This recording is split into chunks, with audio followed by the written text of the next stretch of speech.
Hello everyone, আসসালামু আলাইকুম। সবাই কেমন আছেন? আমি আল্লাহর রহমতে ভালো আছি। তো আজকে আমি এখানে লাউ দিয়ে ডাল রান্না করব। তো আমি এখানে দিয়ে দিচ্ছি পরিমাণ মতো তেল, পেঁয়াজ রসুন ভেজে নেব। তারপর দিয়ে দিচ্ছি লবণ পরিমাণ মতো। তারপর দিয়ে দেব হলুদ গুঁড়া 1 টেবিল চামচ। এখানে আমি কাঁচামরিচ অ্যাড করেছি, তাই গুঁড়া মরিচ দেবো না। তো এগুলোকে আমি ভালোভাবে একটু হালকা ভেজে নেব।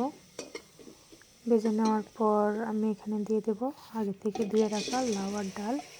এগুলোকে একটু নাড়াচাড়া করে তারপরে এখানে পানি দিয়ে পরিমাণ মতো পানি দেব, দিয়ে ভালোভাবে এগুলোকে কষিয়ে নেব।